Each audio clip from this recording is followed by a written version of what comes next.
We're live.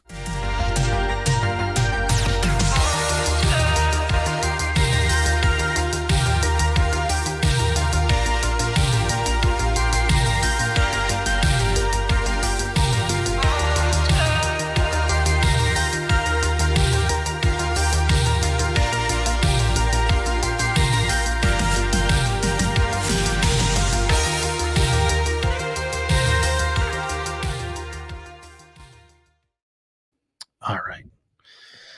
The intro is in. I always get so vibed out on that intro. Just vibe on it. Oh, I vibe on it hard. I like how we should do that like midway through the show when people are actually watching, not at the beginning. We do it to 0 people. I know. No one ever gets to see the intro. No one ever does unless they rewind. No. Let's see. We have somebody on our Facebook group. That might be you though, Dan. Are you on the Facebook? No, I'm not in there. Okay. All right. Pull up the chat and everything. All right. Let us record here, audio-wise, audioly, as they like to say. That's what the professionals say. Yeah, audioly. Yo. What's up, everybody? Welcome back. Dan, welcome back. Thanks, Tom. Welcome it's back. Good to be back. Welcome back to the friend zone. It feels nice in here. So much less comfortable, right? Oh, yeah. I mean, I almost wore my Crocs here just to show you how comfortable they are. Just thunk them up onto the... Just slap them onto the desk so you can check them out. Gross. I haven't gotten any Croc charms yet, though, so I have to wait till I bedazzle my Crocs to bring them to the friend zone. Oh man, I'm gonna find some Croc charms for you. Oh, I know. I've been looking them up. I don't know what theme to go with my Crocs. Or if I go with multiple themes, like a different day, different theme. You could. I'm gonna go on Amazon and look for just like a sack of Croc charms. A set of 100. Yeah. just rainbows and stars and so everything. Just the smiley faces. Yeah, the lucky charms of Croc charms. Heart stars, horseshoes. All right, everybody. Welcome back to the greatest podcast to exist in the history of podcasts. It's the internationally acclaimed, Cindy Crawford approved podcast of hops. High fives. I just realized we're opposite here on the screen. Are we? Oh, we are. Hold on. Let's run it back. And fringe. High fives. Hops. High fives. There we go. And friendship. We're shaking the rust off, folks. Don't worry. We'll get to it. Ooh, that's a good idea. Yeah. Rabbit foot charm on the Croc. Right on the back on the old spur of the Croc. That's actually sport mode. So when you throw the old you throw the band on there, you're throwing your Crocs in sport mode. Makes you more versatile when you're going around the house. Well, all right, everybody. I'm messing up your intro so bad. Well, all right. Well, as you know, I am your host. You know, might not be as you know. We've gained a good bit of listeners over the past couple weeks. It's been nice for how it's been an casual we've been approaching this podcast. Yeah, they haven't really over the last couple weeks. I mean, they haven't really gotten a true podcast. I mean, since Christmas, it's been very casual. Yeah, but our listenership has just increased. Yeah, exponential. So, for everybody who's been listening to our BS, thank you. Happy Tuesday, Dylan. Or Wednesday for the audiolio listeners. God, I hate when you say that. It just sounds so bad. It really does. All right, everybody. I am your host, the crispiest of boys, the king of the butt rock. Click, boom! Tom. Hell yeah. And I'm your other host, the Hop Master General, the Royersford Rattlesnake. Throw me the can. Hell yeah. Hell yeah. It's Dan. All right, everybody. And we are, we're gonna take a little break from our theme. So I guess, for everyone who has been listening to the new year, we are doing the late 90s, early 2000s hip hop. It's the year. It's the year of it's the year of Tom's drip, as we like to call it. That's his baby. Drip King over there. But we've had some things happen to us here on the podcast in the music world. It's been a sad time. We've been flying a flag at half staff for this. Yeah. For a little over a week now. So I feel like we have a song that's going to intro the podcast that is near and dear to, I guess, our heart and the guests. Yeah. So let's hit it. We are the best friends podcast in the world. R.I.P. Ted.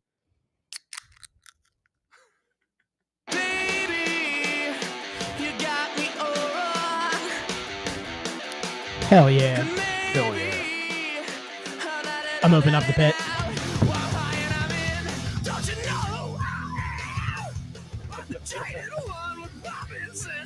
I was totally going to do that. That was my plan the whole time. That wasn't improvised at all. Improvised mosh. All right. So,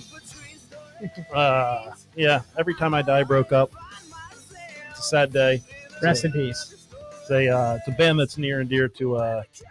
Let's not get. I know I can listen to it the whole time, but let's not, we don't want to get kicked off of YouTube. Let's not get copyright strike.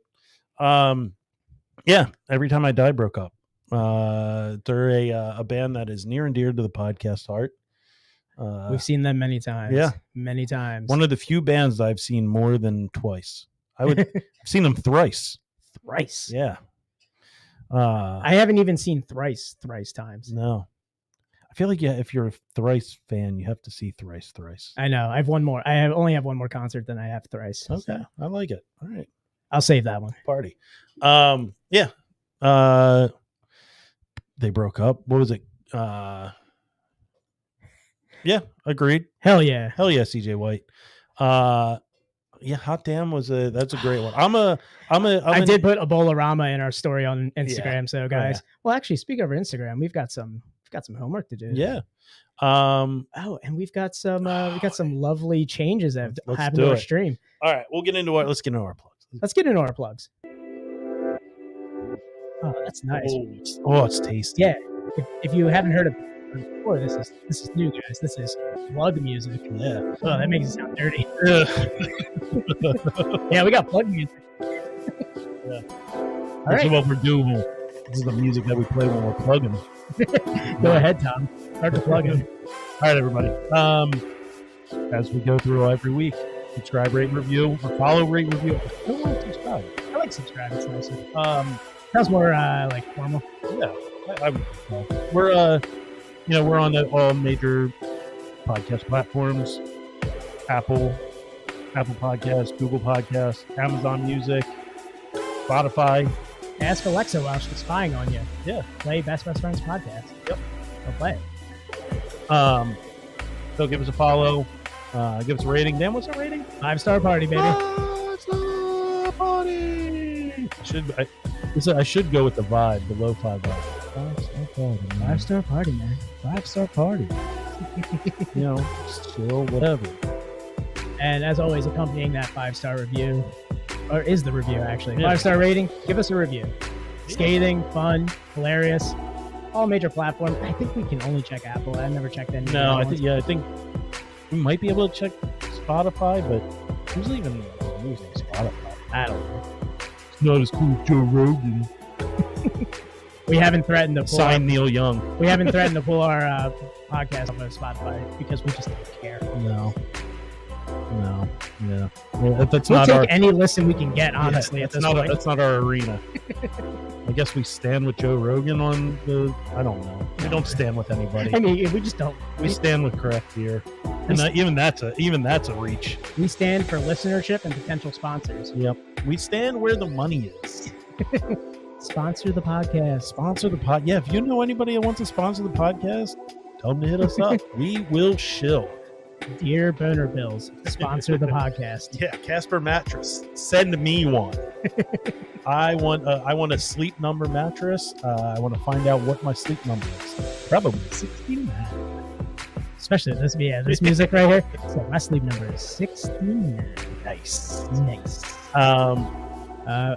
And as always, we're part of the Hopped Up Network. Hopped Up Network is a ever-growing group of independent craft beer podcasts, much like ours. If you like our podcast, you might like some of the other ones on the network. So go check them out on at Hopped Up Network on social media, www.hoppedupnetwork.com. There's one in Arizona that's called Tap That, and I really want to like listen to it. Every time they promote it, I'm just like, only Arizona would have a podcast, a craft beer podcast called Tap That. Well, it's Tap That Arizona, but easy. Tap That As. Yeah, Tap That As. Way more creative. Only Arizona would do that. Yeah. Bravo, Arizona. All right. That does it for plugs, huh? Yeah. All right. I guess we have to say goodbye to this righteous tunage. Until next week, Lo-Fi. All right. Let's no, we that's all we spread. We only spread beers that are brewed with ivermectin. Yep. Yeah, it'll cure everything.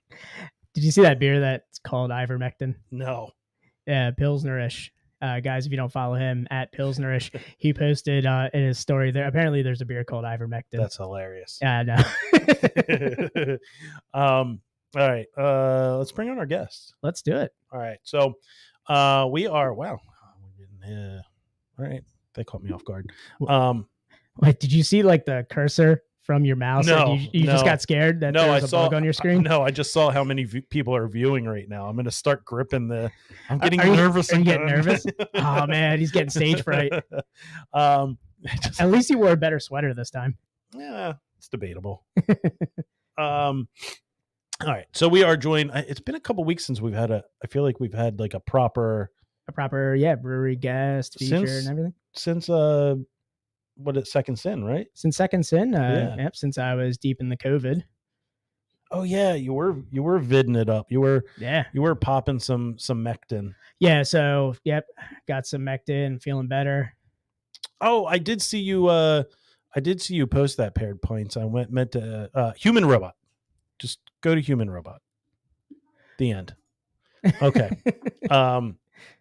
You just want to answer these questions real quick, or you want to get to our people are in the chat just answering them. So yes, there it is. There it is. There's your answer. Go there. Well, let's talk about some beer that we're going to have tonight. Yes. All right. So we are joined by the owner and head brewer of Artifact. Is it Artifact Ales or Artifact Brewing? It's Artifact Brewing. Artifact Brewing. Okay. I think that's what his sweatshirt says. We'll bring him on. I'll verify it. So we're going to be joined by the owner of Artifact Ales. Owner and head brewer. Head brewer. There you go. Ryan. So let's bring him on there. There he is. Is he just like, he's like typing? he came on like with some serious like typing sounds going in there. It was like an office. What's up, guys? Oh, there's just so much that's up right now. So much that's down. Loaded question. Our spirit is really down. This whole every time I die situation has really just it's put a downer on everything.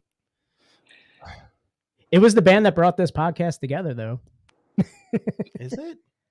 Well, no, this podcast, this episode. Oh, yeah. I thought you meant this whole podcast. I was like, no. I don't think that's written in the history. Nope. It's not in our bio. No.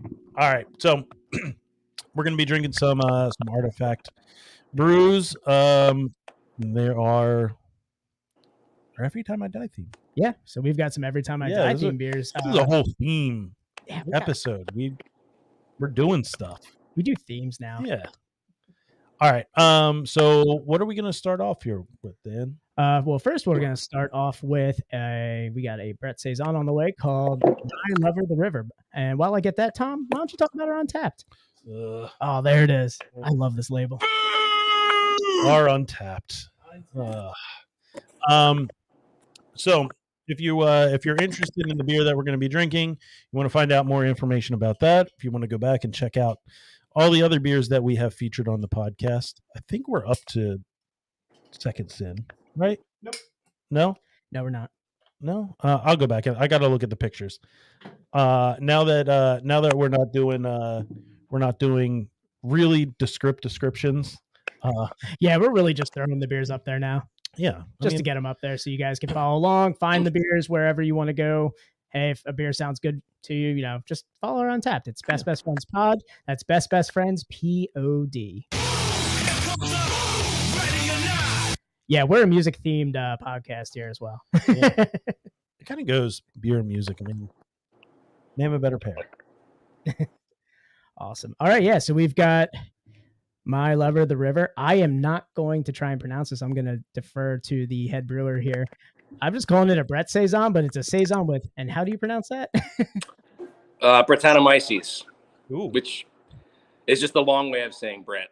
That's it. I figured that much. I was like, yeah, it's a Brett Saison, and I am not going to try and look this. I tried to Google it, and it even the long form like pronunciation of it, I was like, yeah, I give up. Yeah, if you want a treat, Google how Jean Benoit says it from Cantillon. Oh yeah, you said a lot of words that I can't pronounce. I want Benoit from Cantillon. I want to watch him actually pronounce that. Yeah, it's entertaining. All right, let's. I mean, we usually do a crack all together, but we're popping bottles. We're popping bottles. Well, I saw Ryan pop it while we were getting set up, and I'm like, you know what? He's already getting into it. He's already pre-gamed the podcast. So all right, I'm just gonna get it open so we can get started. Yeah, let's get a pour here. All right. So while we're pouring it out here, what can you tell us a little bit about this beer, Ryan? Sure. It's a nice Saison that's fermented initially in stainless and with a Belgian Saison yeast. And then I racked it to a second use white wine barrel. The first use was also a Saison with Brett, and it sat there for roughly a year before I bottled it. It's been bottled roughly maybe 3-4 months. Oh, I like it. Oh, that's awesome. Yeah, so you guys put this out, I think, in November, right? That sounds about right, yeah. Yeah. All right, let's get into this. Boys, Slancha. Cheers, man. Oh, I put them in the wrong glass. God damn it, Dan. You didn't stop me.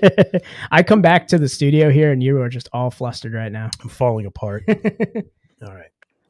Right on the nose, getting a lot of the you said you used white wine barrels for this? I did. There's the first pull out of the barrel pulled most of the white wine grape out, but there might be a little bit hanging in there. Yeah, just a little bit on the nose when and mixed with the Belgian yeast and everything.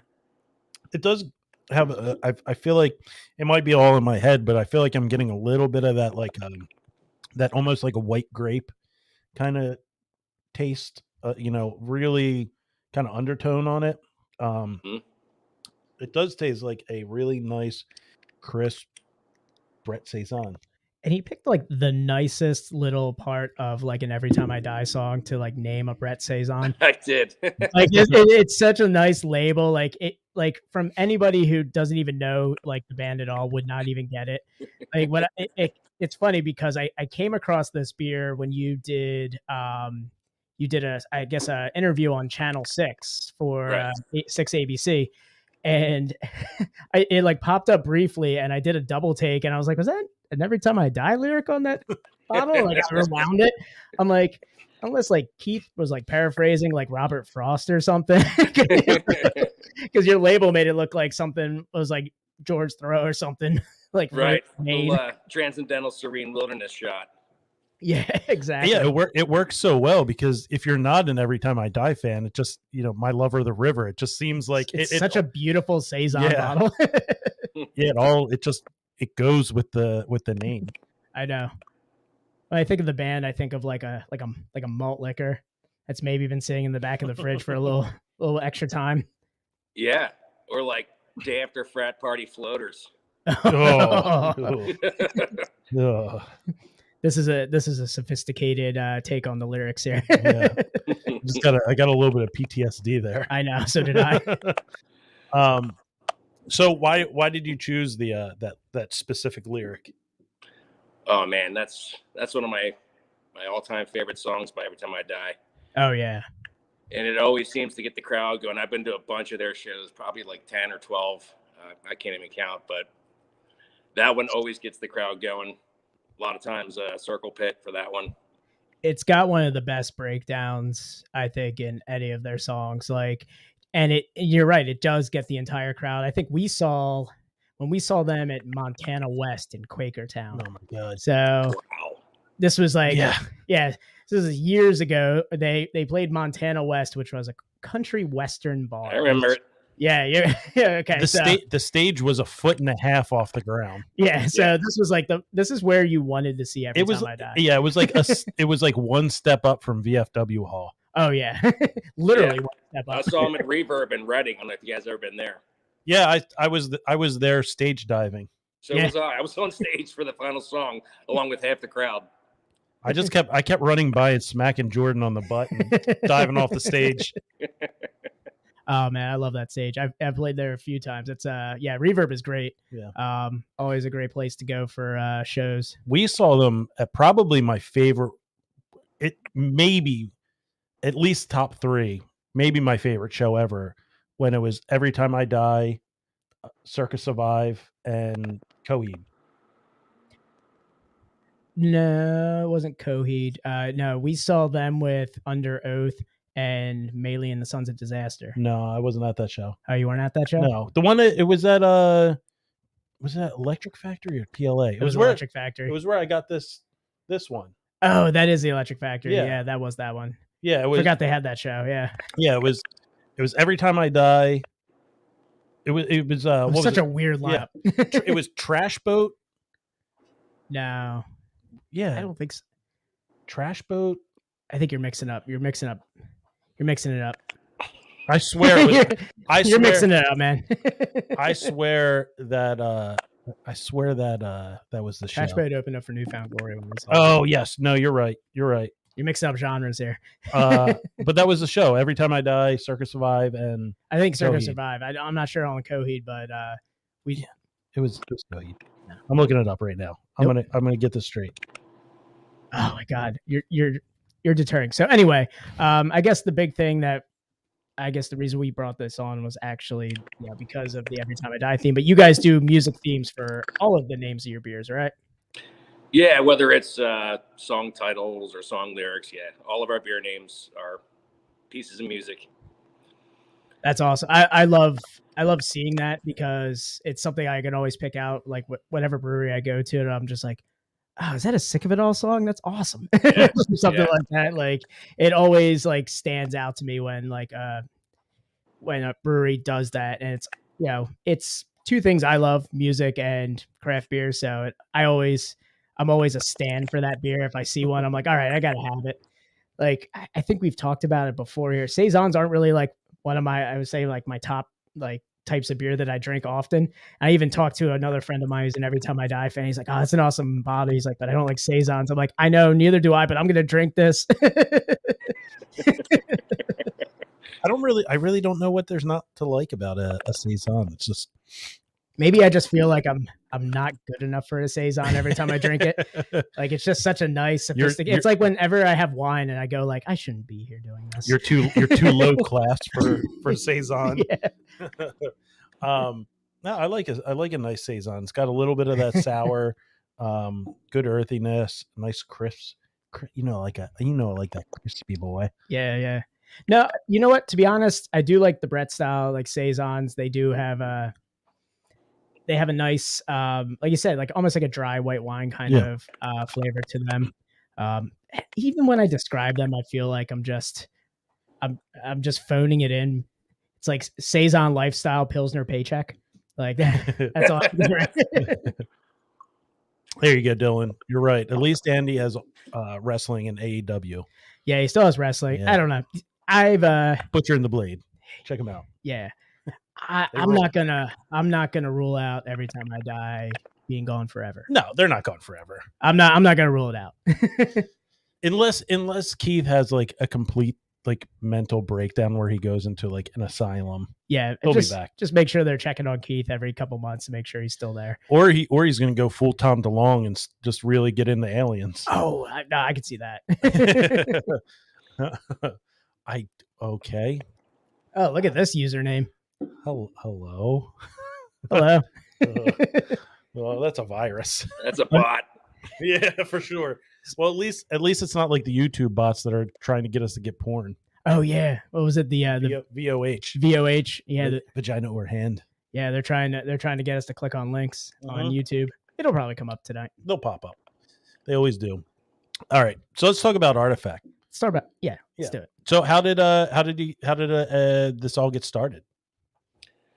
Actually, my business partner was up on a vacation up in Maine with his wife, and they were at some garage breweries up there. There's a bunch of them, and his wife said to him, "You should do this. Brian makes good beer. You should do this." He came back and pitched it to me, and I pitched it to my wife, and she agreed woefully, but she did in the end, and here we are 2 years later. So you got started home brewing? Yeah, I homebrewed for maybe about 15 years. I used to brew for families, weddings, and Oh wow. always shared beers with everybody. Quickly escalated the hobby from buckets to big fermenters, and I always had a kegerator and 4 beers, homebrewed beers on tap all the time. And so I guess it was only the natural progression of things. Homebrew right there. Yeah. Like once you hit 15 years, that's like professional homebrew status. Like you're like homebrew caterer. You're like, I'm doing weddings, bar mitzvahs, usual. He's like the common law married of home brewing.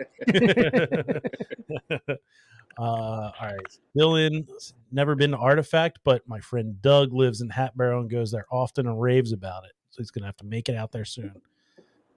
Yeah. Oh yeah. Get out there. It's the only good brewery in Hatboro. Yeah, if I wasn't going out there during a nor'easter, I probably would have stayed a little bit longer. But fair enough. I was in the area. It was funny because on a normal day, it's probably like 3 minutes down the road. It took me about 15 from where I was at Naked Brewing. Mm-hmm. I had to drive across. I'm like, I looked it up like before and I was like, it's like a 5-minute drive. It was like a 15-20 minute drive across that tundra. Yeah. Yeah. So where did the name come from? Well, we argued a lot about the name. We both had ideas, and this is when we finally agreed on. That's about the end of it right there.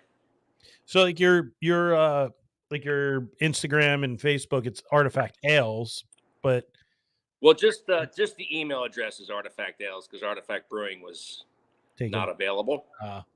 But we are Artifact Brewing. Our Instagram and Facebook is Artifact Brewing. Okay. Yep. I thought it was Artifact Ales. Maybe I just saw the email. Nope, you saw the email. All right. So what got you into homebrewing? Oh, actually, my wife did.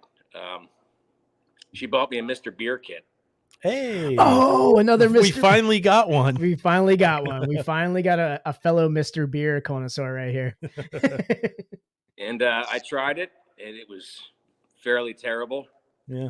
So I kind of let it sit in the shelf for a while, and then my buddy, a couple years down the road, gave me one that he brewed, and I was enlightened to the ability to make quality beer with good ingredients. So I made the switch from Mr. Beer stuff over to more legitimate ingredients, and the rest is history. More legitimate equipment instead of ingredients mostly. A plastic jug. Yeah. I sometimes I wonder, Dan, if we would have continued brewing if we didn't start on a Mr. Beer kit. We were not in the right frame of mind in our early 20s to be like, yeah, let's go over to Keystone and grab like some equipment. We were like, oh yeah, we got this Mr. Beer kit with this cool malt extract and these hop extracts. We're gonna make a West Coast IPA from extracts. Yeah, and then we're like, this beer sucks. You just want to get other beer and then go get drunk. Yeah, and you're like, yeah, so bad. Yeah, it was so bad. Oh, it was all over carbonated. Yep. It felt like such a it felt so like we were just like cooking it on on our stovetop and everything, and like put it into a plastic jug. We thought we were so cool. I know, and that you got to wait a week or two, and that was unbearable for the first batch. Yeah. The waiting wasn't the hardest part. The drinking it was. Yes. Well, Tom Petty was full of shit. The hardest part was the disappointment. Yeah. Yeah, that was and then we couldn't give away the beer. Yeah. Yes, we did feel like Walter White, just mixing. Yeah, there were some like West Virginia vibes cooking our beer, as we like to call it. And yes, Chris, it could have been an episode of Beavis and Butthead. Yeah. It's just, it was basically Mr. Beer kits are basically like making like Kraft macaroni and cheese. It's like, put this in, boil some water, put this in, you're done. Let it sit for a week. Be disappointed in yourself later. Yeah, put some sugar in, it'll carbonate. Too much. The problem is, yeah, they made that malt extract and taped some dry yeast to the lid, and it probably sat on the shelf at Marshall's. Yeah, 3 years. Yeah, they put the malt Target, but yeah, the malt extract in their in the chewing tobacco tin. Yeah, you had to give it a couple. Get that malt extract right. Yeah, that's just a whole bad experience. We talked about getting like a kit, but we never had the space for it. Yeah, after we did this beer, you started going into like Photoshop and like creating brands for the beer. Yeah, like you were creating a logo for the brewery. Like we didn't even have anything but a Mr. Beer kit, and you're already trying to get us an LLC. I think I could bring it up. Let me see if I can bring up. Let me see if I can bring up the logo that we made. It was a good logo. We had a good idea for it. That was in our thick boy stout stage. Oh yeah, when we were big into the stouts at that point. But while you're doing that, I'm gonna talk about a saison, because you know what, I am thoroughly enjoying this. You know, as I won't say like I hate saisons. It's more so just like not a style that I gravitate towards. He said that before the podcast. He's like, I hate saisons, the worst. I was like, Tom, before we start this, do you mind if you like drink most of this for me? No, I'm actually thoroughly enjoying this. We've had some people do Brett Saisons on the podcast before, actually homebrewers who have done their own Brett Saisons and stuff like that, who have basically done it in their garage, which was pretty crazy. It's a style that I think I give a lot of respect to because of how it's brewed. Like, you basically have to be pretty, like, I wouldn't say like airtight, but like you have to make sure the cultures and everything are, they're not exposed to anything to, affect it in any sort of way. Yeah, it sits around for a while, so you gotta be careful. Yeah. Friend of mine, he's a CPA. He does all of his beers before tax season and then doesn't touch them until it comes out. So, oh yeah, there it is. There it is, Dan. Oh, are you able to share that? Yeah, I'm able to share it. Hold on, let me let's share this wonderful. What was the name of the brewery again? First Line Brewing. Oh yeah. Yeah, First Line Brewing. There you go. There it is. See, we didn't even brew a stout. A stout wasn't even the first beer we did, and Tom had delusions of grandeur. Look at that though. We did the STP logo. Yeah. Because we wanted to do a thick boy stout. We did. Thick as oil. Thick as motor oil. Let's get that off the screen now. Let's stop embarrassing ourselves. Yeah. We had yes, Dan. You put it perfectly. We had delusions of grandeur. Yeah. That was in our, like, we went through that phase of we wanted just the darkest stout possible. We were drinking a lot of Dale's 1050. Yeah. R.I.P. Dale's. Oh yeah, now it's like Monster Energy, right? Yeah, Monster Energy owns Dale's now. So that's cool. This is the beer world that we live in. It's wild. Coca-Cola is going to own some breweries. It's just everybody's got their fingers in craft beer. R.I.P. R.I.P. to a lot of good breweries. I just can't wait to watch the X Games, and then like, Winter X Games, they get down to the bottom of the hill after snowboarding and they just shotgun a Dale's 1050 stout. Oh, you best believe they're not brewing Dale's 1050 anymore. It's going to be like 3 beers. It's like the sponsor, the guy who always throws the energy drink to the guy at the end of the hill. It's just got to throw him like a stout. He's just like, I was like, when was the last time you saw one of the good Goose Island beers? What, like Sophie? Yeah, like Sophie. I haven't seen one forever. I mean, speaking of saisons. Yeah, that shit went by the wayside. They just, InBev ruining things. As they do. So Tom, what are your thoughts on this beer? I really like it. It's super crushable. It's not the thing I like about Brett's is it has a bit of sour to it, but it's not overly sour. It's like a little bit on the front end, like a little light tartness. Nice clean finish. Yeah, it's got a nice earthiness, like a like a farmhouse ale. I wasn't gonna drink this beer until I drank it with you, just because of the Every Time I Die theme. There's no way I couldn't drink this without Tom, and then I'm like, I'm gonna get the brewery involved with this too. And then they're typically low ABV, which I'm always feeling that. Oh yeah, this one I think on Untapped is at a 5.6%. 5.6, yeah. So super crushable, really well balanced. Like you said, it feels too fancy for us. Yeah, overall, really good, really well done. Thanks, guys. Throw that back. All right. I know. Don't worry, I have another bottle we can have later. Ooh, okay. We're gonna have to keg stand this next bottle. I know, really, in honor of bring it down to low class like us. I'll have to open it with like a hatchet or a knife, just like All right. So we do have another one here, which was actually a surprise to me because I initially went there strictly for this bottle because this is the one I saw on TV. It's crazy to say that. This is the beer I saw on TV, so I wanted to get it. But so this is the one I saw, and then when I got there, I mean, not one, but two Every Time I Die themed.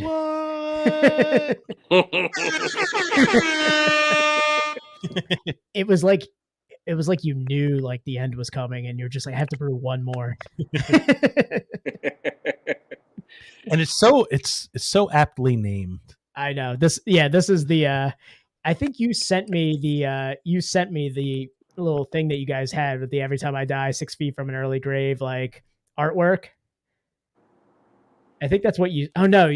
What did you sent me like a picture of like the Every Time I Die like symbol with like something written under it. I thought it said 6 feet from an early grave. Oh no! It was brief. It meant everything. It was yes, that's what it was. That was the lyric. But yeah, so this one here, and we're gonna bring it up here. Actually, I'll give it to you, Tom, while I finish the Saison. Okay. Yeah. So we're gonna bring this in.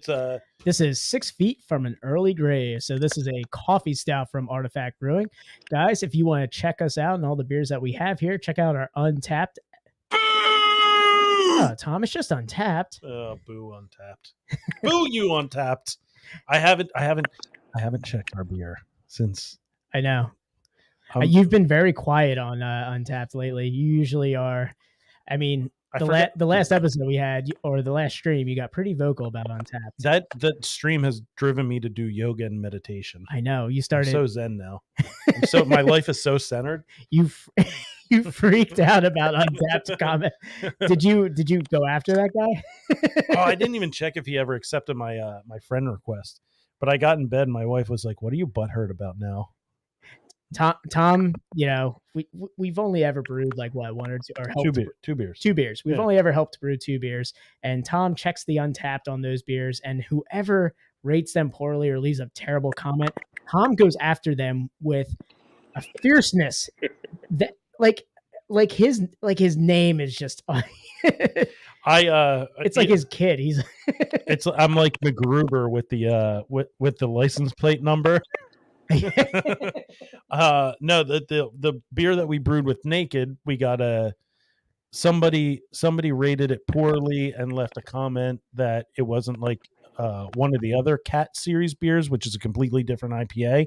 So I friended that person and then commented on it. Why would you do this, you dummy? And then they unfriended me. But yeah, guys, if you want to follow us on Untapped, it's Best Friends Pod. That's Best Friends POD. Hell yeah. Yeah. So, he's a friend. I can comment, Dan. Oh God. All right, save that for later. We'll go into the beer here. Yeah, we'll do that. Hold your excitement. This is why you should. After a coffee stout, Tom might actually freak out on someone here on the podcast. So This is guys, tune in. This is why you need to be on stream. Bonus time. Bonus time. Tom writes a strongly worded letter to a guy who commented on our beer poorly. Tom exacts his revenge. All right, guys. So we've got 6 feet from an early grave from Artifact here. It's a stout brewed with all floor malted English malts, vanilla, and fresh roasted coffee beans from Fieldcraft. Oh, nice. This is do you have a paper towel for crowlers that you put on your lap? No, Dan. I have an actual towel. An actual towel? Is that your crowler towel? Yes, that's my crowler towel. It's my protection. Tom is like batting 1,000 with getting crowlers all over himself. So this is going to be hilarious. But yeah, I recently cleaned crowler spray off of my laptop. I know. I still have crowler spray on my laptop from you. I don't know how it went over onto my laptop, but it did. But see them Stan. This is something we see often, and we love to see it. Is when local breweries team up with local, coffee. Yeah. So you guys did with Fieldcraft here or there in Hatboro. So that's awesome. 7.5% ABV for this guy here. So Tom, will you do the honors of cracking this beer for us? All right, give me a countdown here, Daniel. 3, 2, 1, do it. Ooh. Loud and proud. Nice. All right.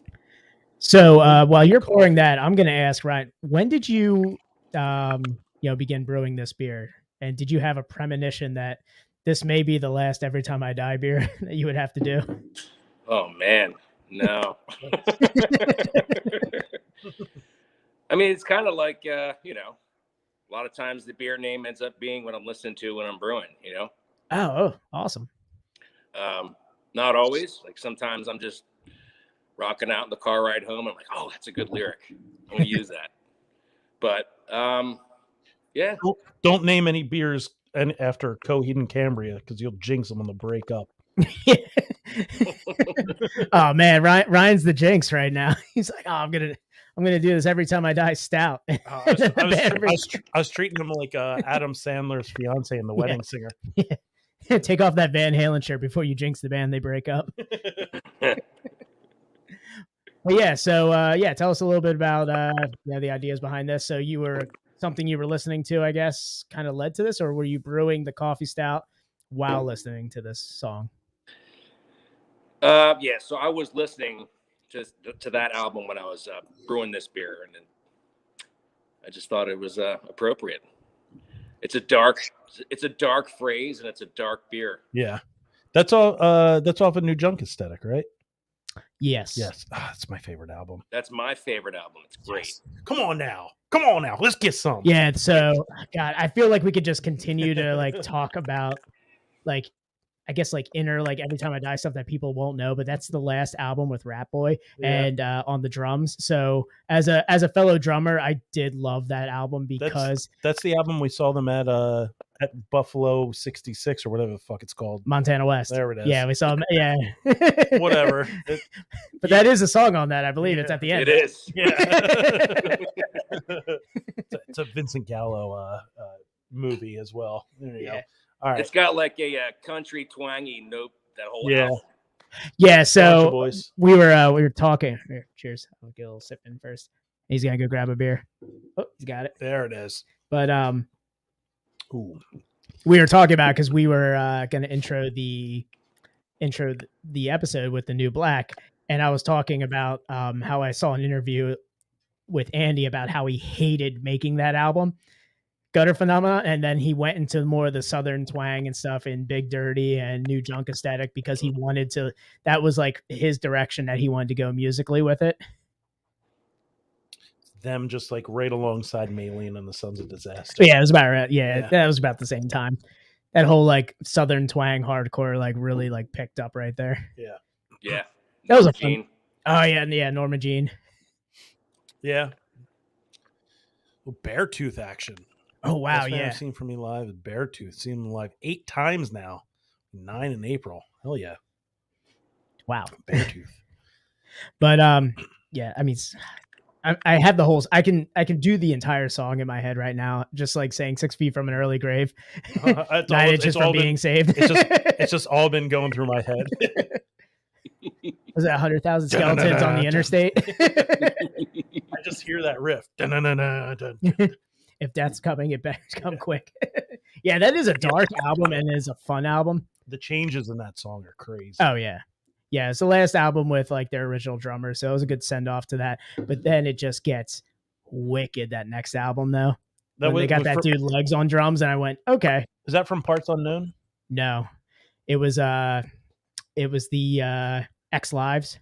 Oh yeah, you're right. Yep, X Lives and then Parts Unknown. Yeah, X Lives when they got the wild drummer, and I was like, okay, this is fun. Yeah, it's pretty wild. They're the way their sound changes through. Yeah, totally.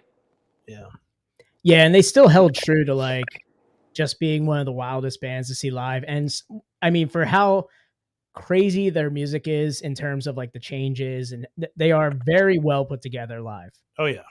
Always like it always sounds great. In my opinion, I've never had a bad show from them. Yeah, I mean, the energy doesn't really get any higher. Yeah, exactly.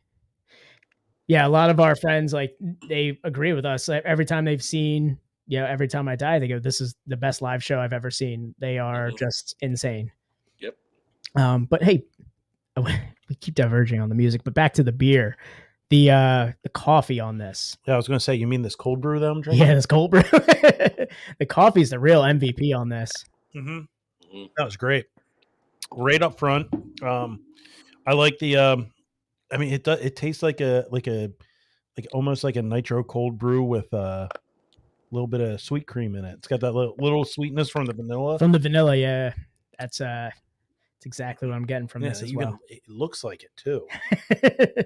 This is a straight up coffee snack. Mm-hmm. This is what I need. I need a little kick in the ass here. And from what I saw with you guys, in terms of like the tap list, you guys are very eclectic. You have styles ranging, the full gamut over there. Do you guys have like a brewing philosophy with what you guys kind of bring to the table and what you guys want to put out?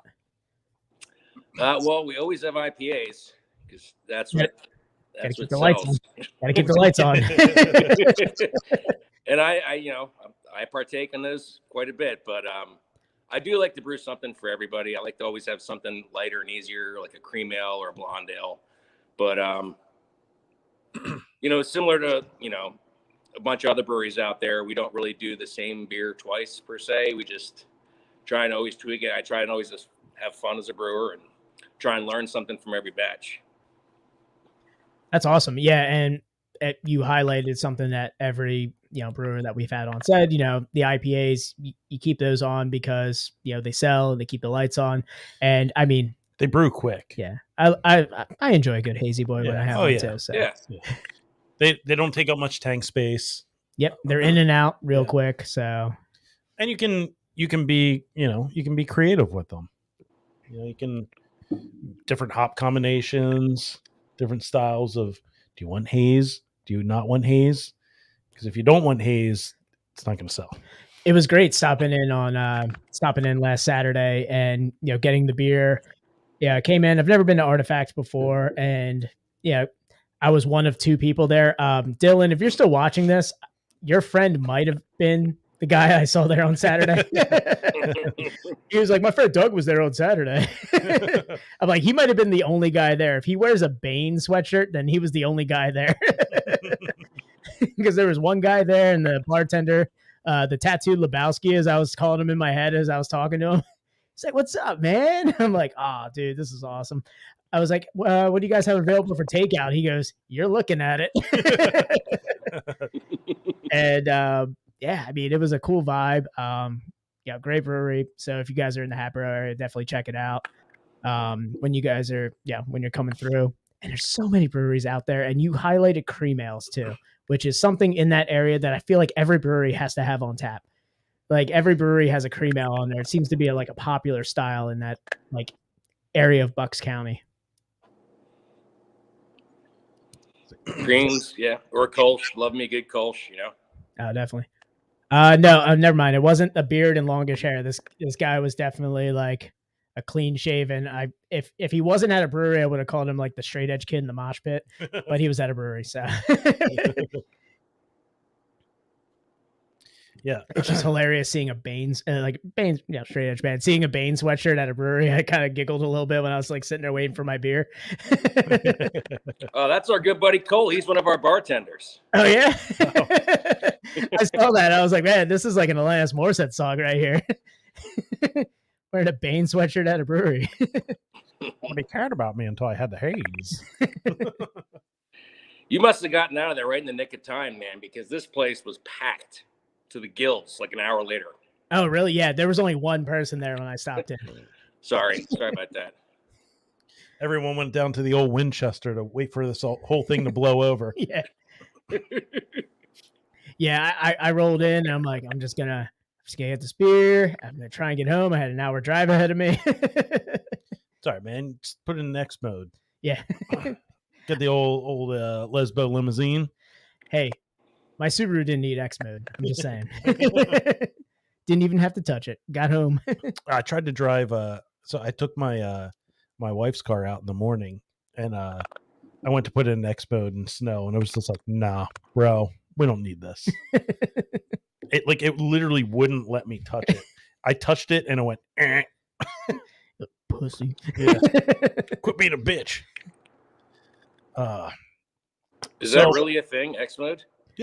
Yeah, for Subarus. For the new, it's hilarious. Yeah. Every time I just want to be like X-Men.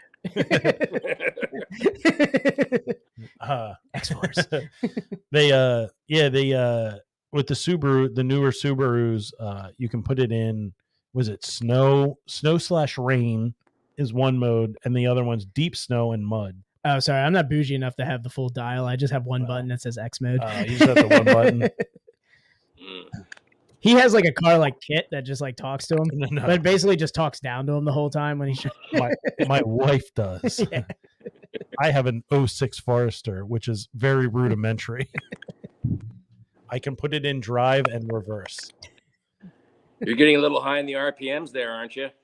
Yeah. Oh yeah. Oh yeah. Oh yeah. Oh yeah. I'm hitting like I get to 70 on 422, and it's like pushing 3,000 RPMs. I'm like, oh god, I can feel the gas burning.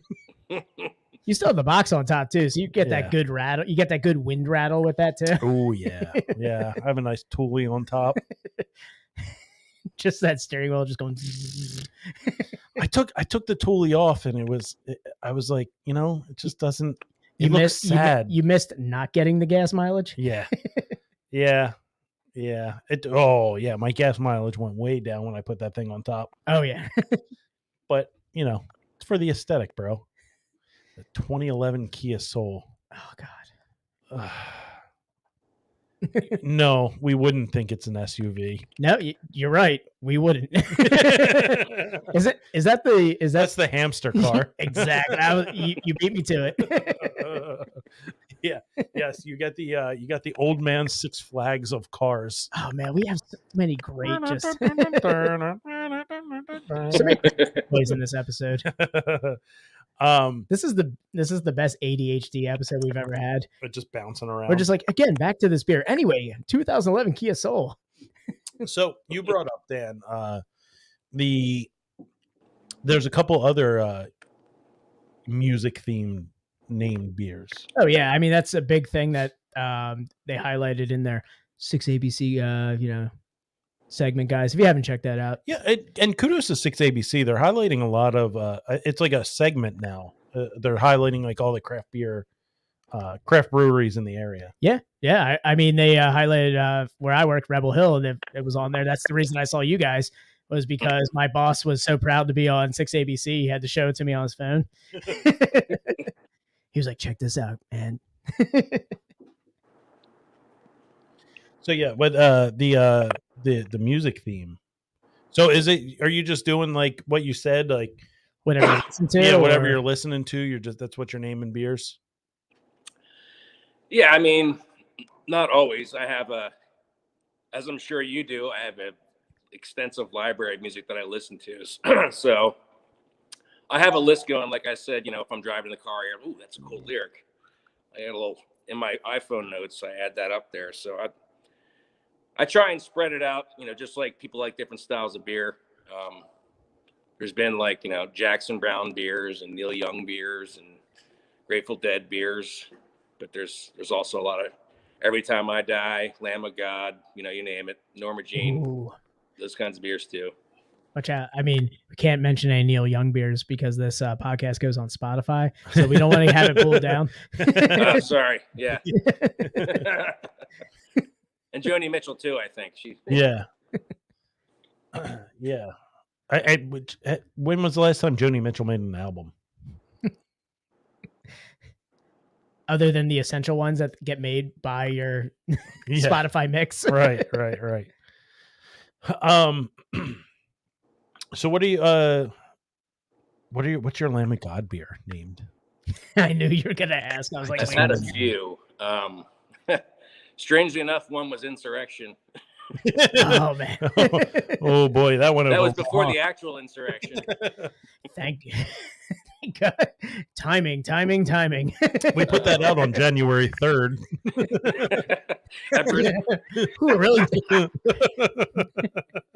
Really dodged a buffalo hat wearing bullet on that one. Yeah, right.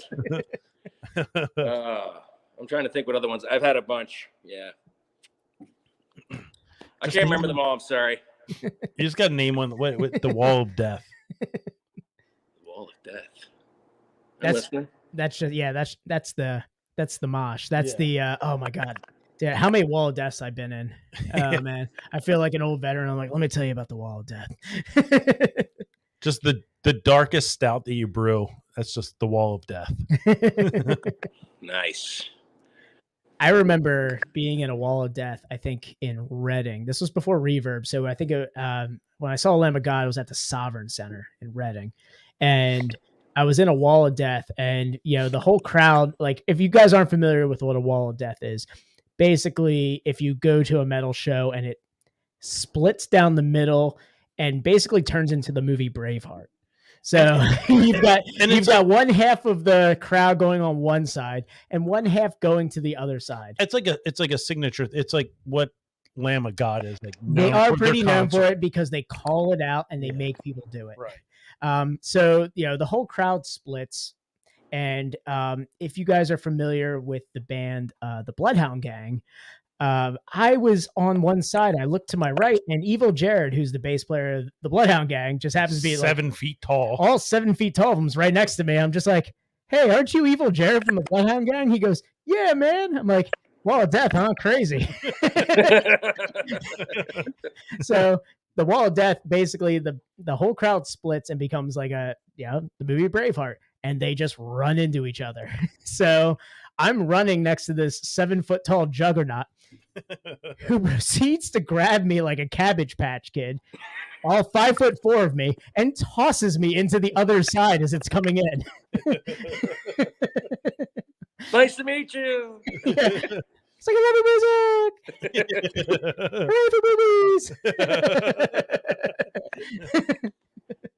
music. Oh man, that's good. I was actually at that show in, I think it was Electric Factory, where they filmed or taped Philadelphia. Yeah. Yep. That was a good show. Yeah, I watched my buddy get a bloody mouth. He got his like one tooth knocked out during that. Yeah. Happens. That'll happen. That will happen. Yeah, that Wall of Death in a smaller venue was frightening. I was on the second floor watching that one. Yeah. Didn't you go to was it at the church in Philly? Oh, I saw A Life Once Lost there. Wow. Oh. I thought you guys went to Lamb of God at the church in Philly. No. The smallest place I went to see Lamb of God was the Electric Factory, Philadelphia. Which Lamb of God could have done the Great American Bible at the church in Philly. Come on, it writes itself. For Kung Fu Necktie, I like to see him there too. Jesus God. Oh no, upstairs. Oh yeah, Knock Loose is pretty. I mean, for a newer band, they are pretty gnarly to see. Like, if you guys haven't listened to Knock Loose, they are. I'm really like critical of new bands, and that's a new band where I go, all right, you guys are pretty rad. Yeah, they're playing Reverb next month. Yes, they are. I would guess if it wasn't on a Wednesday. Who puts on a Wednesday show? To be honest, I thought the club goes up on a Tuesday. Who puts on a Wednesday show? Either way, can't make it. And we're Dan and I, well, a little inside baseball. Dan and I are 36 now. Yeah, 36 now. We're past our mosh days.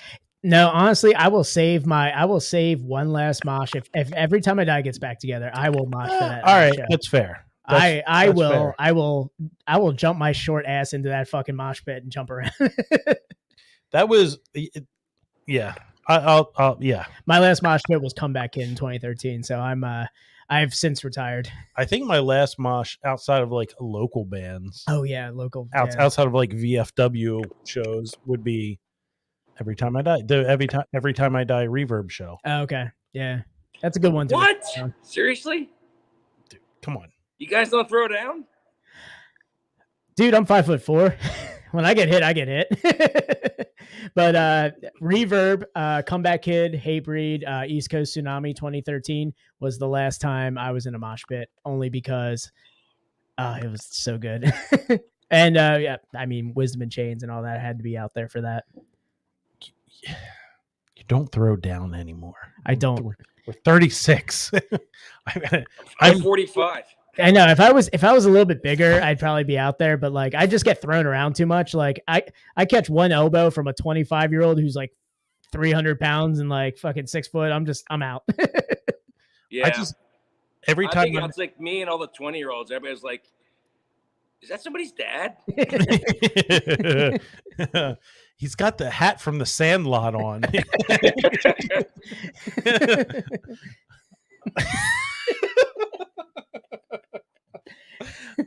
Is he looking for his son? I don't. Yeah, I like just talking about being in a mosh pit. I'm getting sore. Maybe if I know, like, if they bring back like East Coast Tsunami, like, and there's some good bands there, and I do enough yoga before, maybe I'll hop back in. It could be nice and flexible to get those windmills. I tell you what, I will bring it back if Keith gets some help, comes back better than ever. Then yeah. The last one I consider was the Tsunami Fest with E-Town Concrete. Oh yeah, I would wreck. I was E-Town like, Concrete. I was like, oh shit! Like I want to go to that. And one of our buddies was like, you want to go and get in a pit in Reading for E-Town Concrete. And I was like, yeah, you know what? You're right. I don't want to get stabbed. So cool. Yeah, I'll hang back. Starland Ball. I was gonna go to see them in Starland Ballroom, and I went, oh man, that's gonna be a long drive home. I'm gonna be really sore. I'm gonna feel everything on the way home from that. Is that where we saw Coheed? Starland? Yes, that is one of the million times we saw Coheed in Cambria. Dude, and that was somebody brought up. It might have been the Bond. No, it wasn't. No, it was the You Fucked Up podcast. Brought up like douchey, like really douchey people at concerts. Okay. Yeah, I like this. I like this question. And that was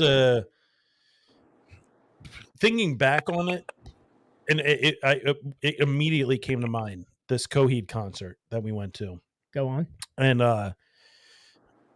thinking back on it, this is a good question we can go around the room with. Thinking back on it, this guy might have been like a big spurg. Like, so we went. We're like we wanted. It might have been our first Coheed concert. Yeah, this was the first time we saw them. So it was Coheed, and Coheed is probably my favorite band. Said that about Every Time I Die like 45 minutes ago. It's okay. Every Time I Die, Coheed, they're jockeying 1-2. Am I feeling proggy? Am I feeling hardcore? I don't know. But we were like, yes, they're playing in Jersey City. We have to see Coheed in Jersey City.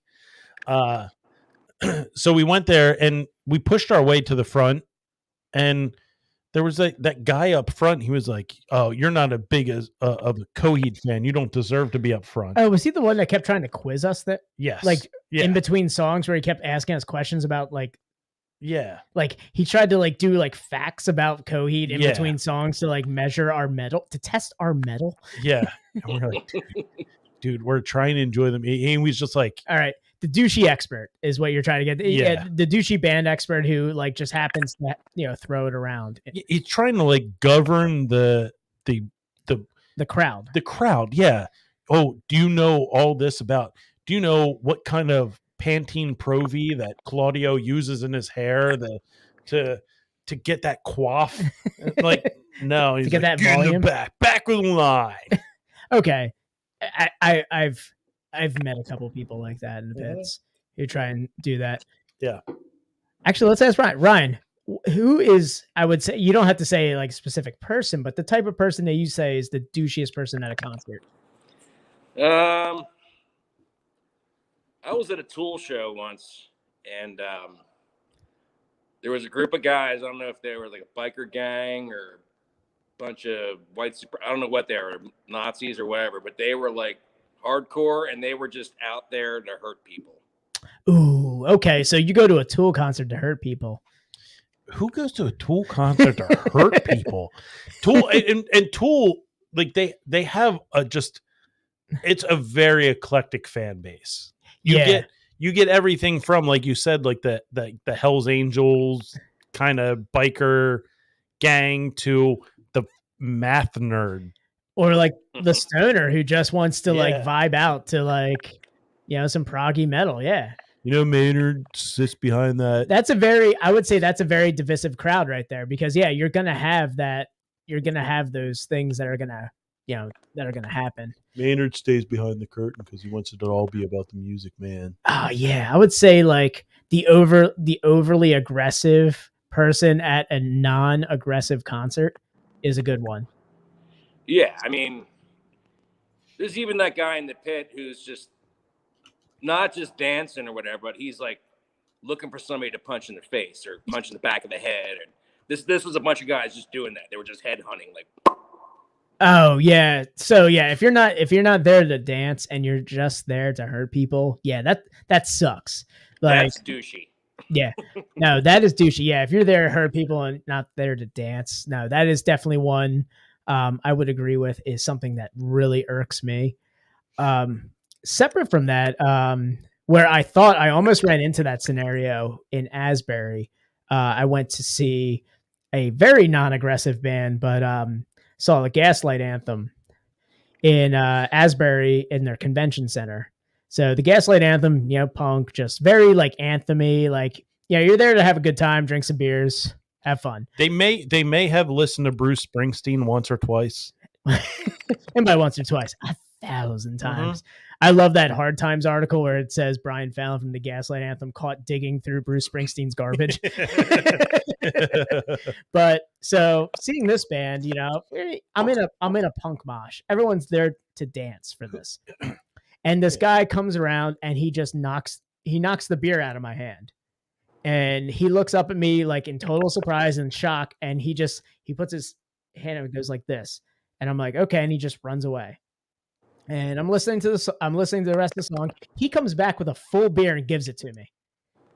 It's good times. And then he puts his arm around me and we start singing the song. And I'm like, no, this is awesome. Like that camaraderie. Like I went from like, oh, this guy's an overly aggressive, just like dancing and swinging windmills, to like Gaslight Anthem to, yeah, he just bought me a beer. It's pretty awesome. Yeah, you don't mosh to Gaslight Anthem. Yeah, I'm actually going to agree with Ryan. The overly aggressive guy at the concert who's just there to hurt people, probably my least favorite person at the type of music that I listen to. The type of people that like that's the type of guy that like goes around like the perimeter of the mosh, like the people that are like, making up the perimeter that is like windmills around those people. Crowd killing. Yeah. Yeah. Yeah, you're going to get a lot, and especially in hardcore, you get the crowd killers, but oh man.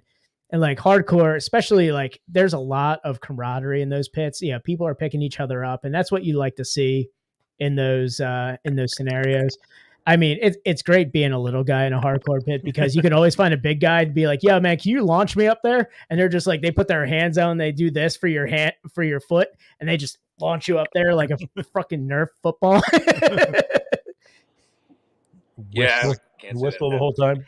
I was like, Ryan doesn't get that. Ryan's probably that guy I ask. I'm just like, "Yo, man." That was me 20 years ago. All right, Dan. Final thoughts on the old stout here? I am enjoying this cold brew. Yeah. It's actually giving me a little bit of a coffee buzz. So I'm getting a little bit of the coffee. Like, in terms of like how much coffee you guys put in this, like, is it something where you wanted to like have somebody get more of the coffee flavor than like normal for this? Because I'm getting a ton of coffee on this. Yeah, this ended up being more coffee forward than I originally had thought about. But, I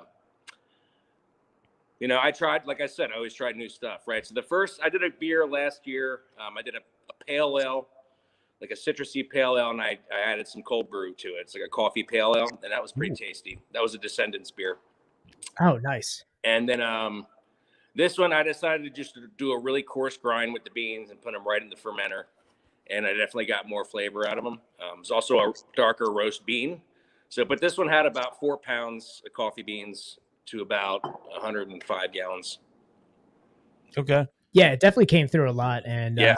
Kudos to you on a Descendants coffee related beer. So yeah, that's awesome. That just goes right with the theme. So hit the nail on the head right there with Descendants.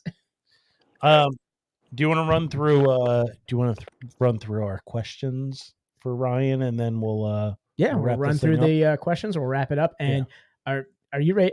I saw you pull it up. Are you ready to write a strongly worded response to Untapped? Yeah. Awesome. So Tom, you want to go first? Yeah. So my question is always desert island beer. So not taking weather into account, like if you had to drink one style of beer for the rest of your life, what would it be? I'll do you one better than the style. I'll give you the beer. It's Saison DuPont. Okay. All right. Oh, wow. We went specific with that one. So you have, one exact beer. Okay. I mean, we've had that a few times. Yeah. With some other brewers they narrow it down to the exact beer that they would have. Yeah, I like it. So. And that goes with kind of with the episode too, It stays on, Daniel? Oh, so my question? Yeah. So, you hit that one right on the money for the episode. Mine kind of goes along the lines with kind of what I was brought up on, which was like skateboard culture and stuff. And reading Thrasher magazine, they always had articles on your skater's favorite skater. Somebody would always like write an article about who they looked up to. It'd be a pro skater saying like it's either an up and comer or it's like an old veteran that they looked up to when they were going up. So I always like to ask brewers, who's your favorite brewer right now? Or like, who's your like influence? Like, what's the brewer's favorite brewer? It can be like somebody that you've looked up to over the years that kind of influence you to, begin your career in brewing, or it could be someone now, like a contemporary. A contemporary, yeah. Yeah, there's a bunch there. There's early on for me, it was Vinny Cilerzo at Russian River. It's not a beer that guy doesn't master. But, I have a lot of respect for some of the new IPA brewers and some of the amazing things that guys are doing with IPAs these days. But also, Chad Jacobson and the whole Milk the Funk Facebook page. I don't know if you guys are familiar with them. No, what is but it's a whole Facebook group that are it's all about brewing with Brett and bacteria and bugs. Whoa. Oh, nice. Okay. Yeah. So it's those guys are just ridiculously smart, and it's just such a wealth of information, and they impress me. And they're not even all, professional brewers. It's nice to see that level of passion. Yeah, no, that exactly kind of what I brought up with, talking about our home brewer we had on, early in our podcast. Yeah. My friend Greg, who, he's just obsessed with doing like Brett Saisons and, you know, making these in his garage, and he puts them on his schedule as a CPA. And like, you know, he gets them set up like at the beginning of his, you know, busy season, and he doesn't touch them until he's done. Like, and then bottles them, he ages them. He's got a crazy amount like of just years on like pieces of paper in his like garage of like the beers that he's done. Yeah, we have a lot of I mean, we have a lot of friends from the podcast that have done different kinds of things like that. Like Harry from X Beer, has experimented with that. He cultivated his own yeast, and we drank it. We drank it last week. Yeah, we drank Harry's yeast. We drank Harry's yeast last week. I don't know about you. It was pretty good. Yeah, it was pretty good. Yeah. I mean, you have like Hannah, which cultivated yeast from with the everything the light touches. You know, she cultivated that with the goldenrod. The forget what other flower she used in that. Oh man, it was that beer was awesome. With the grisette. Yeah, the grisette. That was so good. Beer. And then you know, Matt from U Sciences. Oh yeah, Brew Sciences. Yeah, that guy's a wealth of information too. I mean, especially with the Philly yeast and everything. I mean, he's the one who kind of cultivated the Philly yeast, the Philly sour yeast. That's kind of I kind of want to like.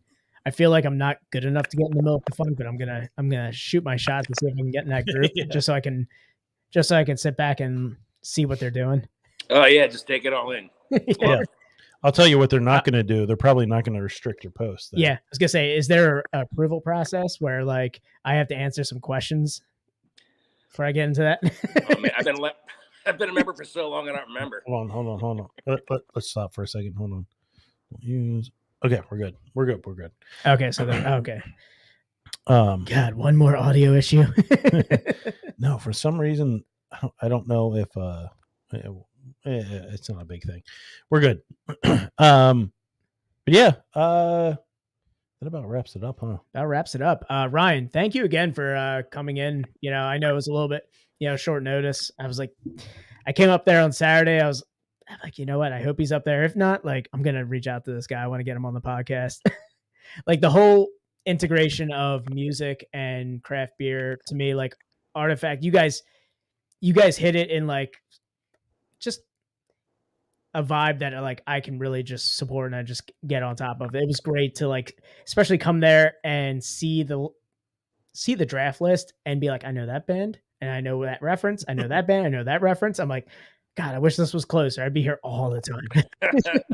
I'd come here with a notebook of like band names and band song like titles. I'm like, yeah, guys, I have a couple here that I feel like are going to be good beers. Dan like messaged me a couple weeks ago with a picture of the My Lover the River the label, and he's like, yo, we got to get these guys on.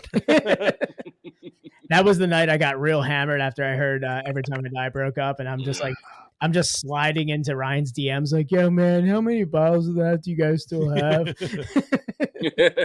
You like tested me, dude. You're like, is that a band reference? I'm like, yes, it is. Oh yeah, I'm like, all right, I'm just gonna see, because like I don't know where Keith got it, because I know he does put stuff in there like the where iron sharpens the iron is a Bible reference and everything. So I know he puts stuff in his like lyrics.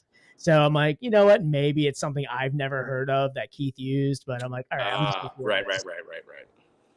I don't claim to be the first brewery that does it, but God knows I'm not. But you know, I like to do unique band names, at least ones that I like, and I hope like some people recognize the music and be like, oh, well, maybe I'll check out this other band, and I can help expand people's horizons a little. Well, at least you're not like Broken Goblet, where it's just all Metallica references and Lars Ulrich. That's it. I mean, that guy Mike is just obsessed with Lars. I don't know why. Yeah, just Lars Ulrich all the time. That's all he ever talks about. Like, God, I just get out of my text messages with Lars Ulrich. How many times? How many times do you need to name a band Napster sucks? I know. God. I always do this in hopes that Mike actually like watches the stream and he goes, God, I hate you guys so much for doing this. That's all we want. This is Mike to pop on here. I know. I just wait for the chat to pull up. He's like, fuck you guys. I feel like he only watches like at a certain time. It's like right before his kids go to bed. Yeah. So they just broke ground on their the little space between their music venue and the brewery. And did you see my comment? No. I was like, I'm so glad you started working on the institute, the Lars Ulrich Institute for Better Drumming. I really liked my comment that Andalusia got one less pizza place. He destroyed a pizza place, but you know what? Yeah. It's going to be for the better. Ryan, thanks again for coming on, man. This was a ton of fun getting to know you guys. So again, if you want to plug anything, your social media, do you guys have any events coming up? No. No, we're just waiting for it to get warm out again. We have a whole front lot that we shut down. It's basically like a tailgate every weekend when it's nice out. So we're open Thursday to Sunday. Come on out, have some beers. Yeah, guys, check them out. If you're in the Hatboro area, I mean, it's a great place to go to, you know, a bunch of different breweries, but definitely go to Artifact. Like it's definitely a stop. Vibe is there. I mean, if you're into music, you're going to love the place. So go ahead and check them out. For our end here, guys, we went through our plugs before. Tom, hit me with some lo-fi. Oh, we getting it? We doing that again? I want into it. Oh God, I just want to do it one more time. Come on, hit me with some lo-fi. lo-fi. Where your head's at. Oh, that's so nice. Guys, thank you so much for joining the podcast tonight. So give us a follow. All major social media platforms, podcast platforms. The social media is at Best Friends Pod. That's Best Friends POD. Oh, no, we're crossing streams. Crossing streams. Actually, kind of goes with lo-fi. A little bit. Hell yeah, guys. Yeah, give us a follow on all of our social media. They're right there. We've been getting some good emails. Yeah, we've got some friends out there who are reaching out to us. We have some emails that went out to breweries that we need to answer. Guys, check your spam folder. You might have an email from us. Yeah. So, bestbestfriendspod@gmail.com. Bestbestfriendspod. One more. It's nice because it's louder. And like we said at the top of the show, follow, rate, review. If you like the podcast, tell your friends about it. It's the best Sting Like Sunday album. That about does it, huh? About does it. Tom, I'm really excited. Are you heated? Because I feel like you're holding back a lot right now. I'm not. Because we're about to end the podcast, and I know you're about to go into. Tom, it's okay. Lo-fi can be shut off right now if you need to. Okay. Stop. I haven't done my meditation tonight. I'm saving it for after the podcast. You're a little heated. I saved it specifically for this. I'm going to get all my anger out, and then I'm going to center my chi later. Okay. All right, Iron Fist. Let's we're gonna do a little bit of bonus footage, just a little bit of bonus time on the stream, guys. We're gonna end the audio here and do some, just a quick extra stream right here. So if you're still hanging in with us, thank you. But guys, if you're not, tell people to catch the recap because it's gonna be a ton of fun. Tom is probably the best at getting angry I've ever seen. I mean, for a guy who's had to hold him back, making me blush. I know. For a guy, for the little guy who's had to hold you back from a lot of fights, like this is the best because I just get to sit back here and go as you write a strongly worded letter to an Untapped user. How many times when we lived in together in our apartment were we like Thursday, Friday night? I was like, "Want to get in a fight tonight?" Yeah, I didn't want to, but Tom did. Tom was all hopped up on Lamb of God and Pabst Blue Ribbon. I was like, no, Tom, no. It's the old. They say it's the old 1-2. I know. I just wanted to have like a tranquilizer gun, just like hit him there. Like, I got the rhino down tonight. New American Bible and a 16-ounce of Pabst. It's the old cha-cha. All right, Daniel. You know how I feel about you. I love you. Always have. All right, everybody. And it's not goodbye forever. It's just...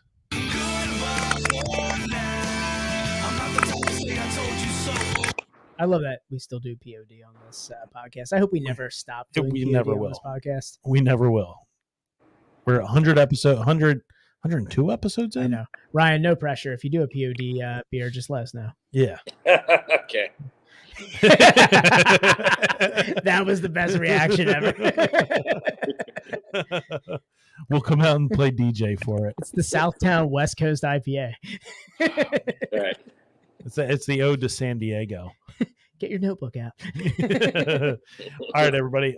Always remember, keep it in the back of your minds. Tom, no, don't do it. 102 episodes, man. Come on. You're going to keep it. Okay. Gotta keep it 100. Gotta keep it 100. All right. Jeffrey Epstein didn't kill himself. That was the Clinton family. Oh, God damn it. They are responsible for his death. God, you're going to get us. Ghislaine Maxwell here. No, she's gonna survive fine. She's going to survive. Okay. Yeah, she'll survive fine. Like the podcast, she'll survive. She'll survive. Okay. All right, everybody. Best Westerners Podcast, episode 102. Yeah, 102. Yeah, 102. We out. See. All right, audio is done, guys. Yeah. Oh man, this is where the stream really takes off, guys. So thank you guys for staying on. Tom, how are you feeling right now? I'm not angry yet. Just disappointed? No. I didn't close it. Okay, I did not close it. There it is. All right, there it is. All right, so we'll bring Ryan up to speed. Ryan, God damn it! I have to keep it up the whole time. Yeah, you have to keep it up the whole time. That is just shite. Well, I mean, we want to watch you make the comment, so Garbage. So to get Ryan up to speed, we recently did a collaboration beer with Tattered Flag and 10-7, a West Coast IPA called Centennial Millennial for our 100th episode. Mm-hmm. Just all Centennial hop, exclusively with Centennial hops. So I'll take over here, Dan. Take over. Yeah, this is where you. It's just like it said, traditional West Coast style. So we no IBUs, but it's probably pretty high up there in the IBUs, huh? Yeah, I would say, yeah. We wanted to do something. Justin from Tattered Flag was great. He said, "What do you guys want to do? What style do you want to do?" I mean, we just threw a bunch of stuff against the wall. I gave him credit for this idea, and then he said it was all our idea. And I mean, well, so the West Coast style was our idea. Okay. Doing it a single hop was his idea. Yeah, so he brought up Centennial hops, and I went, "Oh, Centennial 100. That's a great idea." Yeah. So yeah. I wasn't expecting too much from the Untapped community because it's a traditional style West Coast IPA, and people just see IPA and they go, "Oh, cool, another IPA. What's it got? Citron Mosaic in it? Is it hazy? Cool." But you get that, you get a pour, and you're like, "Oh, it's clear-ish, mostly clear. It's got like a kind of amber color to it." I love the color of this beer. I mean, you guys can see it on the screen right now. Like this beer just had a nice color to it. Look at that thing. West Coast IPA, and this is what you want to see when you pour a West Coast IPA. And it's piney, it's resiny. Just bitter. It's strictly Centennial. Well, it's 90% Centennial and a little bit of Waimea. Waimea, which also gives off alpha acid similar to a American hop anyway. So Waimea was just something that we wanted to have kind of a little bit of a tropical on the nose up front. So we put in Waimea for that, but it still gave off similar alpha acid. So it melded well with Centennial hops. Yeah. It's a West Coast with a little bit of South Pacific in there. A little bit of pizzazz. Yeah. It's like well, Too Hard ale's all Centennial, right? Yeah. Bell's Too Hard is all Centennial. It's kind of like a West Coast. I would say that's the old guard of West Coast right there. You got the Bell's Too Hearted. I mean, for Centennial, right there. Bell's Too Hearted is for me, top 5 beer and a perfect pale ale. Yeah. It's like a picture perfect pale ale. Yeah. But at like 7%. Yeah. But like Dan and I, we reminisce over these West Coast style IPAs. Yeah, You know, it's I just always fine, say man. I'm like the veteran of the IBU wars. Yeah. Like when IPAs just had to be as bitter as possible. Like I was in the foxholes, man. I was in the trenches for that time when it came to IPAs. So this is something I've always wanted to do, and get on board with a West Coast IPA. Big props to Terra Flag for joining us with this, and 10-7 for hanging out and chilling with us while we made this to be part of the collaboration. Yeah. So we're on Untapped and just Jesus fucking Christ. And Tom is not somebody who should be on Untapped because No, I should really. Tom just is shut like an down my untapped show. Karen, I would say. Karen? I would say a Karen. I don't know. You get so angry. Karens get like irrationally angry. Yeah, man, I'm trying to think of what's the best. Like This, the best way okay. to compare. Richard, decent, 3.75. You fine, decent, 3.75. Everything lines up, fine. Whatever you think. Comment matches the rating. Got it. You think it's fine? Sure. Oh my god. You're cracking me up, bro. This is great. So the people that this is the thing. We really are hovering in this 3.75, 3.50. We really hearken to a lot of. I would rather see and this is something that Dan and I always go back to. We would rather see a comment with no rating. Yeah. The rating system hurts the industry. It hurts the beers because you get people like what we'll get to on our what we're getting to here. But the ratings are bad. Like why is it a 3.5? Why a 3.75? Why rate it that way? Great West Coast IPA. Hopefully this style is making a comeback. 4.25? 4.25. I like that. Respectable, yeah. Great. Probably should be 4.755. Okay. Fine. Oh, whatever. All right. 3. You could never own a brewery. Just saying right now. No. Yeah, that's what we're getting to. Yeah, Tom can never do it. No. But it's just like the rate. Like why? All right. Why is it all right? Tell me why it's all right. Okay. Okay. You're taking this very personally. Okay. So now we've come. Here we go. We've come to the main. We've come to the main course. We've come to Ed Harp. Eric Harp. Sorry, Eric Harp. The piece de resistance. 10-7. I feel like we need to bleep his name. No, Eric Dude, Harp. all you have to do is look at all those badges, and they're all low-level badges. Oh man, he's getting into it too. Wow. Yeah, Eric Harp's a piece of shit. Yeah.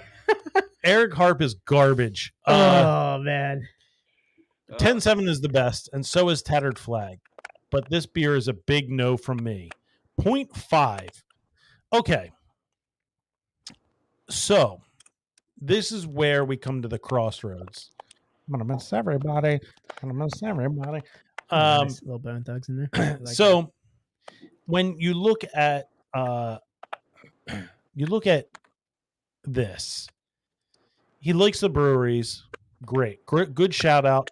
10-7 is a great brewery. Tattered Flag is a great brewery. It's a big no for me. So, if you just left this as a comment, respectable. Fine. And but you also just affected the overall rating of two breweries where you just said the best and 0.5. So, yeah. Now, before we get into, as you can see here, he's earned a lot of badges for this. Though. Well, no. You can see here that I have earned comment privileges because I have friended Eric. Eric, piece of shit Harp. Oh boy. Is there a good music that we can have while you narrate what you're gonna say? we can look. So do you look at his name though to see what his average rating is? Oh no, Maybe his average rating's like a 1. No, I've scoured his profile, and sure this is what we're going to get into. So let's look at what Eric typically likes to drink.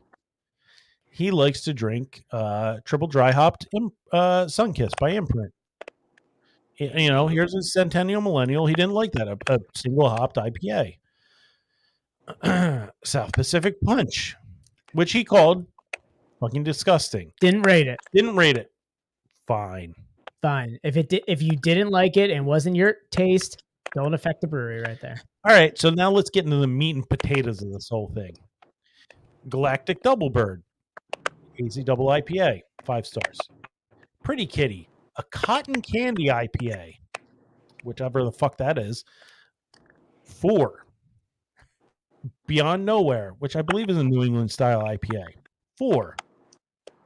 Mindful IPA, again, a New England style IPA. All right, 4. I'm sensing a pattern, Tom. Big Ass Bass from Wallen Palm Pack, New England style IPA. 5. White Noise Ghost, Adroit Theory. I believe this is a hype beer. I think it's a kettle sour. Yeah. Kettle sour, hype beer, Adroit Theory. You know, anything from them you're going to rate high. What you got from Shangy's, which... I mean, Shangy's is a reputable place, but... Probably old. Squid Prints from Imprint, 4.5. Tom, I can see the sweat coming down the side of your Because face I right was now. Inverted Mango. Hey, New England series. It's a milkshake, actually. Is it a milkshake? Yep, because I was inverted as a milkshake series. So, and as you go on, Chaos Emeralds, Yeah, so Soul Hunter, Toppling Goliath. That's a sour as well, right there. 5. 5. No, He's a sweet boy. he's a sweet boy. He's a sweet boy. Yeah, He's a sweet boy, and he had a West Coast IPA. He likes it sweet and he likes it soft. Yep, sweet and soft. Yeah, not too much carbonation on your bitch boy palate. Oh my God, Tom.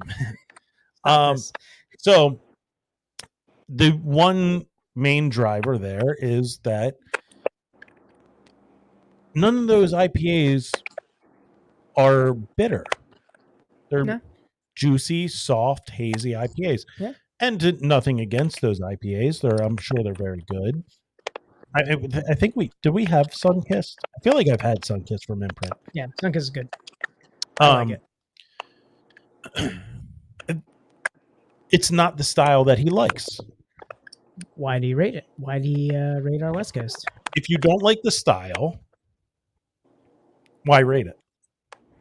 That sounds like a good comment, Tom. Yeah. I feel like it's a good comment. I feel like you should put this in there and we should get a follow-up to this later. Like you said, Dan, I can comment on here. And let's see. What's feeding the dog? Or you could say, if you don't like the style, then why did you order it? Yes. And we lost him. It's okay. We'll get him back. Yeah, we'll get him back. All right. So Tom, tell us. Get that comment window open. Get that. So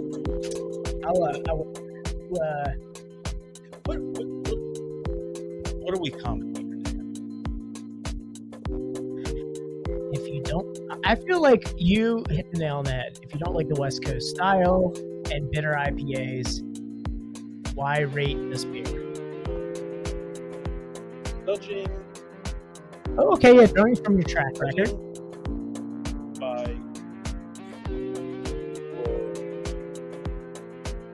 previous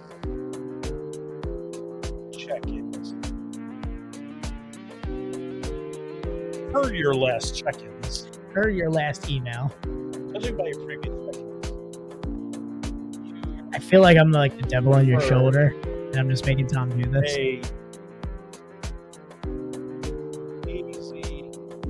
A hazy boy. And juicy. You just want to get that sweet boy in there, don't you? Style IPA. This is a West Coast, which is inherently bitter.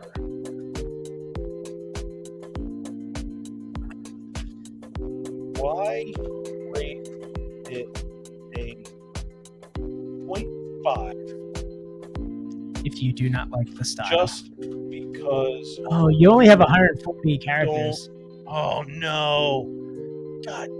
See, this is where I was telling you, like, I feel like we have to be like, if you do not like the style, then why would you rate this? You clearly Oh, damn. Damn, like Tom. The West Coast style. bitter Oh, there you go. Okay, West Coast style.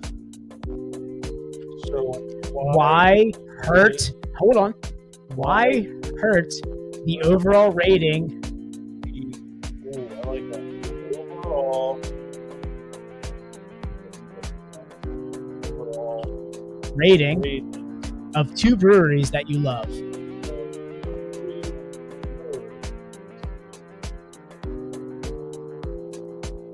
That you quote. We're getting wordy. Yeah, of 2 breweries. 2 breweries. Of breweries that you enjoy. That. You got rid of the S there. Yeah, there you go. You enjoy. There you go. I think that is a great question right there. You enjoy. The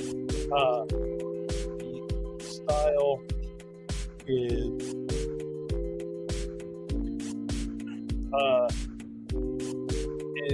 this not a bang on style? Well, I would say it was brewed to the style. I would say it's just like it was brewed to the style.